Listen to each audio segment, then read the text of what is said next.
네, 사람의 인체에서 이 연합을 이루기 위해 꼭 필요한 것이 있다면 무엇이겠습니까? 아마 이러한 모든 것들을 전달하는 정보와 그리고 이러한 하나된 그리고 손잡음 걸어 나가는 그 모든 것들을 전달하는 아마 뇌일 것입니다. 뇌를 통해 우리의 몸의 세포 하나하나가 이 생체의 리듬에 따라 움직이죠. 사람의 신체에도 그 역할이 각기 다 다르기에 정말 손으로 물건을 짚고 걸어가는 그것조차 이 뇌를 통하여서 명령하고 그것을 걸어가고 또 손을 집어 물건을 움직이기도 합니다.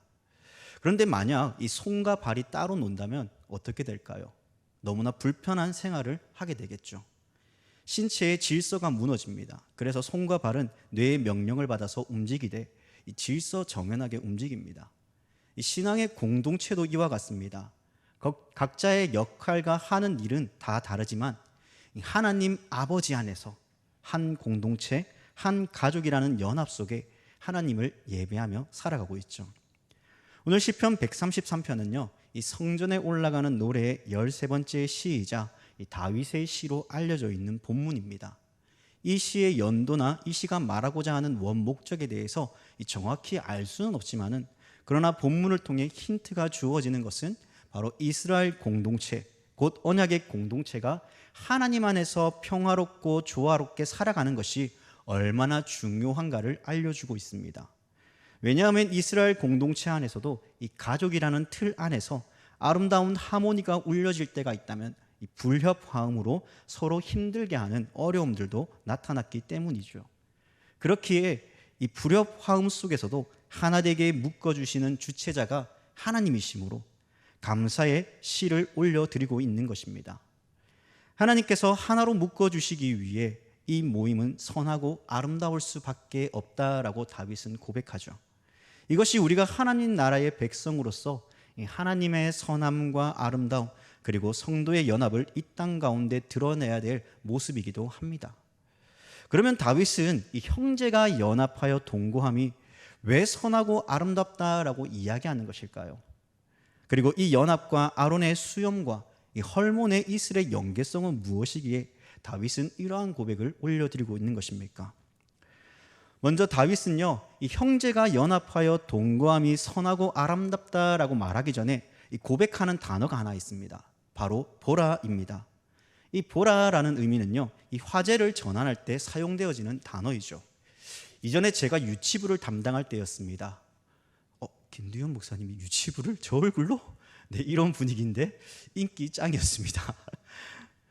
아이들이 막 떠들고 이리저리 돌아다니면서 막 집중되지 않을 때요, 제가 아이들에게 던진 말이 있습니다. 그게 뭐냐면요, 여기 봐라 였습니다. 그럼 아이들이 뭐라고 대답할까요? 네 목사님 하면서 하던 것을 멈추고 자리에 앉아서 예배를 드릴 준비를 합니다. 아이들은 자연스럽게 이렇게 화답하면서 이제 일제히 저에게 집중을 하게 되는 것이죠. 다시 말해 화제의 전환을 통해 집중하여 다른 곳에 눈을 돌리지 못하도록 하게 하고 있습니다. 이러한 전환 후에 전하고자 하는 이 내용들을 다윗은 오늘 전하고 있는 것이죠. 바로 보라라는 단어를 통해 온 이스라엘 백성의 흐트러진 주의를 하나로 집중하여서 자신이 전하고자 하는 말을 전하는 것입니다. 다윗은 무엇을 전하고자 하는 것입니까? 바로 형제가 연합하여 동거함입니다. 시편 본문에서 이 형제라고 표현하고 있지만 이 형제에만 국한되는 것이 아니라 이 가족의 개념이나 이스라엘 민족 전체를 지칭한다라고 생각하면 됩니다. 오늘을 살아가는 우리들에게 있어서는요, 하나님을 아버지라 부르며 함께 고백하며 나아가는 그 연합의 공동체, 바로 함께 예배하며 나아가는 신앙의 공동체를 말하고 있습니다. 그런데 연합하여 동거한다는 것이 왜 중요합니까?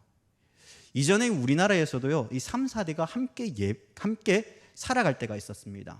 그렇게 살아가면서요, 할머니나 할아버지나 또 어머니나 아버지 그리고 자녀들로부터 이렇게 할머니 할아버지의 사랑과 어머니 아버지의 사랑을, 그리고 어떻게 부모를 섬기며 나아가는지, 또 이 가정에서 어떻게 이 가정의 공동체를 이루며 나아가는 것인가를 함께 배우기도 하였죠. 어느 특정 지역에서는 이 씨족 사회를 이루어서 한 조상의 뿌리를 가진 후손들이 모여 살아가고 있는 그러한 형태를 살아가고 있는 곳이 지금도 여전히 있죠. 이러한 점에서 이스라엘도 이 한 조상에서 나온 이스라엘 자손이나 회중이 모여서 이 사회를 이루고 함께 살아가기도 했습니다. 이러한 근거는요, 이 창세기 13장 6절 말씀에 보면 이 아브라함과 롯을 통해 보게 됩니다. 아브라함과 롯이 한 친족으로 같이 살아갔죠. 그런데 문제는 그들의 소유가 많아지자 이 동거할 수 없는 상황에 이르게 됩니다. 무엇입니까? 그들의 생활의 터전의 일은 바로 목축업이었죠. 양떼를 키웁니다. 한 장소에서 양떼를 키우다 보니까요, 이 먹이를 줘야 되는데 푸른 풀밭, 쉴만한 물가로 안내해야 되는데 그 장소에서 이곳이 좋은 곳이다라고 선점하면서 물론 이렇게 서로 간에 다투며 그 밑에 일하던 종들이 다투며 어려움이 생기기 시작했다는 것이죠. 그러한 소유가 많아짐에 따라서 이러한 문제들이 생겨났습니다. 결국 이러한 것들을 막기 위해 이 아브라함과 롯은 헤어지게 되죠. 이러한 사실은 가족끼리 한 지역에서 살아가고 있지만 소유가 많아짐에 따라 서로 나누며 살아가게 되었다는 것을 보게 됩니다. 그런데 여기서 말하고 싶은 것은 이 한 형제, 가족이라도 그 안에서 이 다툼이나 어려움은 있기 마련이라는 것입니다. 그러면 시족사회를 이루는 이스라엘 안에서도 함께 살아가면서 이 크고 작은 문제들이 일어났을 것입니다. 그러니 하나로 연합되어지는 것이 그만큼 어려운 일이 아닐 수 없겠죠. 교회도 마찬가지입니다.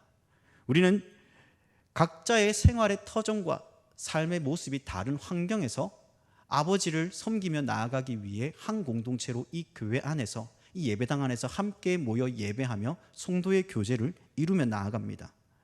그런데 때때로는 살아가다 보면, 또 같은 신앙생활을 하다 보면 내 의견과 상대방의 의견이 충돌되어서 다툼이 일어나거나 아니면 삐지기도 하고 좀 여러 가지 어려운 일들이 생기기도 마련입니다. 그러면 이러한 어려움 속에서 한 아버지를 섬기며 살아가고 있는 천국 백성이 그러면은 어떻게 이러한 한 공동체, 한 연합을 이루기 위해 얼마나 많은 것들을 희생하며 그것을 또 어려움을 감추며 그렇게 살아가야 되지 않겠습니까? 여러 가족들이 모이면 분명 여기저기 크고 작은 다툼들이 일어납니다. 분명 연합이라는 것은 쉽지 않을 것입니다. 그러면 다윗이 진짜 말하고자 하는 것이 무엇입니까? 바로 나의 생각, 나의 마음, 그리고 나의 가족, 이러한 것들이 아니라 한 아버지 하나님을 섬기는 자녀들, 곧 한 공동체 안에서 하나님의 선하시고 아름다움을 드러내는 공동체가 되어야 된다라고 다윗은 이야기하는 것이죠. 왜 그러한 공동체가 되어야 됩니까? 바로 형제 간의 우애와 연합을 통해 이 혼란과 분열의 상태에서 벗어날 수 있는 그러한 은혜들이 주어지기 때문입니다.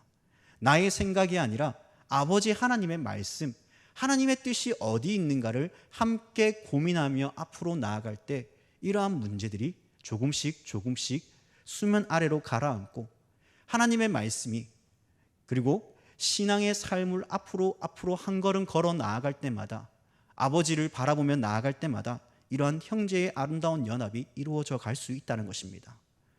과거에도 그랬지만 시대의 요구는요, 우리로 연합하지 못하도록 막아서고 있습니다. 혼란과 분열을 일으키죠.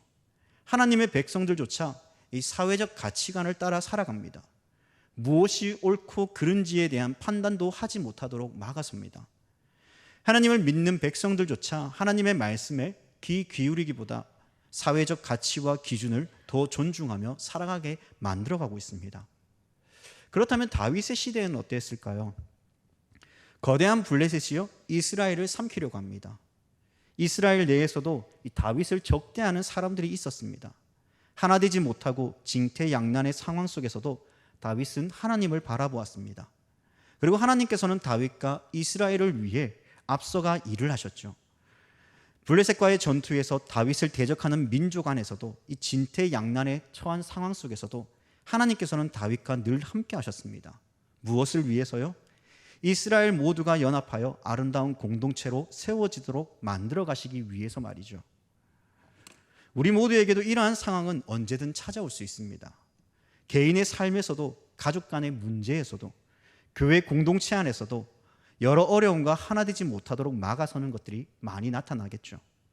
그러하기에 우리 모두는 하나님의 자녀, 하나님의 백성임을 기억하며 아버지 되신 하나님을 모시는 가족들로서 형제의 연합을 이루기 위해 우리는 힘써야 됩니다. 하나님의 선하심과 아름다움을 드러내기 위해 몸부림치며 애쓰며 나아가야 된다는 것이죠. 특히 다윗의 시, 곧 성전에 올라가는 노래라는 이 타이틀 속에 우리가 기억해야 될 것은 바로 하나님을 향해 예배하는 자 모두가 연합을 이루고 하나님의 선하심과 아름다움을 찬양하며 예배하는 자들이 되어야 된다는 것입니다. 우리가 교회에 모이는 이유가 무엇입니까? 내 개인의 삶의 거룩함을 위해서 이렇게 모이나요? 아니면은 심심해서 오늘 이 자리에 왔습니까? 그렇지 않지 않습니까? 우리에게 교회라는 눈에 보이는 건물을 통해 이 예배당에서 우리의 영원한 아버지 되시는 하나님을 향해 함께 예배하며 찬양합니다. 그분을 영원토록 즐거워하며 기뻐하는 것이죠. 서두에도 말씀드렸듯이 연합을 이루기 위해서는 주체가 필요합니다. 우리 몸에 각기 다른 역할을 가지고 있지만 결국 이 모든 각 지체의 명령을 하는 것은 뇌라고 말씀드렸습니다. 뇌를 통해 우리가 인지하며 손과 발을 움직이며 명령을 합니다. 그러면 우리의 신앙의 공동체를 하나로 묶어주는 그러한 주체자는 누구이십니까? 하나님이십니다. 하나님께서 우리를 하나로 묶어 공동체를 이루며 살아가게 하시죠. 그렇게 형제가 함께 연합한다는 것은 앞으로 우리가 누리게 될 천국의 백성의 참된 모습입니다. 그런데 본문을 읽다 보면 좀 난해한 말씀이 나옵니다.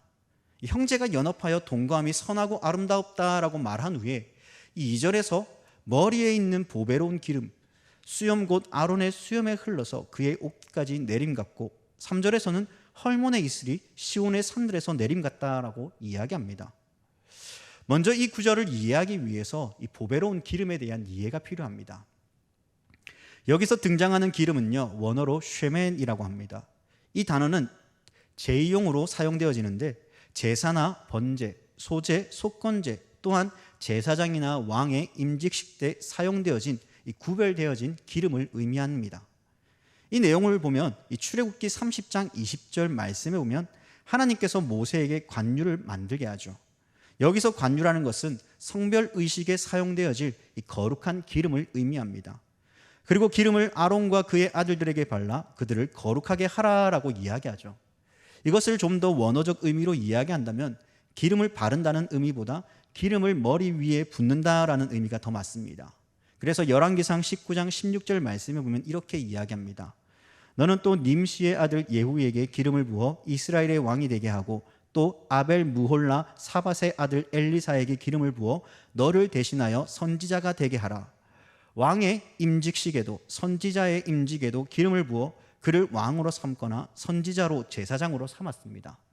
그러므로 다윗이 지금 말하고 있는 시편 133편의 2절의 내용은 제사장 아론의 임직 때 기름이 머리 위에 부어졌고 그 기름이 수염을 타고 흘러 그의 옷깃까지 내리게 된 것이죠.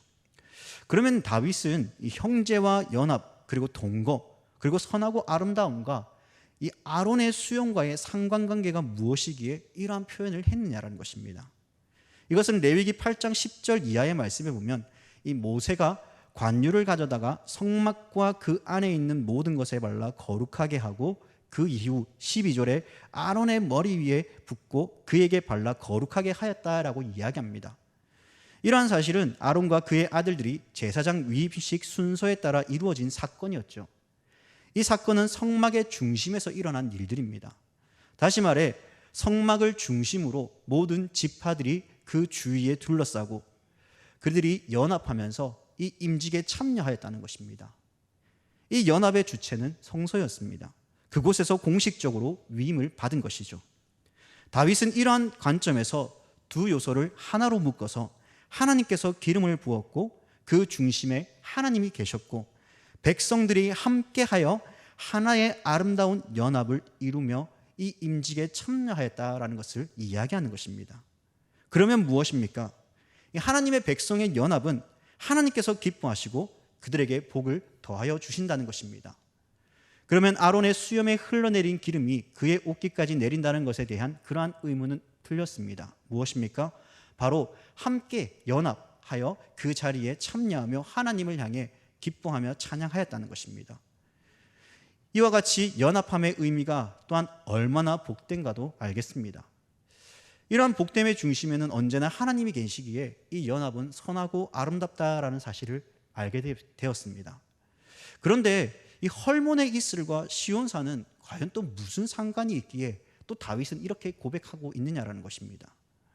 먼저 헐몬산은요, 우리가 흔히 알고 있는 이 헤르모니라라는 지명을 가지고 있습니다. 그곳은 밤과 낮의 극심한 기온 차이로 인해서요, 많은 이슬이 내립니다. 그래서 헤르몬산에는요, 이 건기에도 초목들이 아주 잘 자랍니다. 그래서 그 땅에 내리는 이슬은 하나님께서 내려주시는 선물이며 이 복의 상징이다라고 이야기하죠. 게다가 헐몬산의 이슬에 시온산들에 내린다고 다윗은 이야기하지만 이 지리적으로 볼 때 사실 이러한 지리적 속에서 이 이슬이 시온산까지 흘러간다는 것은 좀 이해가 되지 않습니다. 왜냐하면 거리상으로 계산하면요, 이 부산에서 구미까지 이 차를 타고 가면 약 2시간 정도 시간이 소요됩니다. 그리고 거리를 재어보니까요, 약 160km 차이가 납니다. 다시 말해서 시온과 이 헐몬산은요, 거리상으로 160km의 거리가 떨어져 있습니다. 그 꽤 먼 거리가 아니죠. 아주 먼 거리에 이러한 이슬이 흘러간다는 것은 좀 이해가 되지 않습니다. 그런데 우리가 생각해 봐야 된다는 것은 2절에서 말하는 바와 같은 의미가 있다는 것입니다. 아론의 수염이 흘러 그의 옷깃까지 내림같이 헐몬의 이슬 또한 헐몬에 내리지만 시온의 산들에도 이와 같은 내림이 있을 것임을 다윗은 고백하고 있다는 것입니다. 이러한 이슬과 같이 그 모든 것들을 내려주시는 분이 누구이십니까? 여호와 하나님으로 인해 그러한 은혜들을 내려주시겠다라고 말씀하고 있다는 것입니다. 이러한 사실을 우리가 어떻게 알 수 있겠습니까? 이 3절 하반절에서 여호와께서 복을 명하셨기 때문에 이러한 일들이 나타날 수 있는 것이죠. 이 복은 또한 어떠한 복입니까? 영생의 복입니다. 다윗은 이러한 영생과 복을 병행하여 사용함으로써 다음과 같은 결론을 맺습니다. 여호와께서 시온을 택하시고 영원히 쉬실 거처를 삼으셨습니다. 헐몬과 같이 이슬이 내려 그 땅의 초목들이 잘 자라게 하시듯 하나님이 임재하시는 거룩한 초소인 시온에서 당신의 백성들을 하나 되게 하십니다. 위로부터 내려오는 하나님의 놀라운 은혜를 누리게 함으로써 가까운 미래에 우리가 누리게 될 그 예고편을 이 땅에서 맛보게 하여 주신다는 것입니다. 그러므로 우리 모두는 하늘에서 누리게 될 이 형제의 연합, 곧 하나됨을 통해 하나님의 선하고 아름다우심을 우리는 이 땅 가운데 찬양하며 그러한 삶을 이 땅 가운데 살아내어야 될 것을 다윗은 우리에게 이야기하고 있다는 것입니다. 사랑하는 여러분, 분명 이 땅 가운데요, 우리는 하나의 공동체를 이루며 살아가지만, 한 아버지를 모시고 하나님을 예배하며 나아가지만 분명 우리 가운데 어려움이 처해 우리에게 고통을 주고 아픔을 줄 때도 있을 것입니다. 그러나 그러한 상황을 바라보는 것이 아니라 이 모든 것을 주관하시고 회복해 하실 그 하나님을 우리는 바라보아야 됩니다. 그러한 연합을 이루며 나아갈 때 하나님의 선하심과 그 아름다움이 우리의 삶을 통해 드러나며, 이러한 선하심과 아름다움이 우리의 연합을 통해 점점 나타나고, 그리고 이 지역 가운데 선포되어져 감을 통하여서 하나님의 선하시고 아름다움이 얼마나 크고 놀라운가를 하나님을 알지 못하는 저들에게 전하는 우리 모두가 되기를 주님의 이름으로 간절히 부탁드립니다.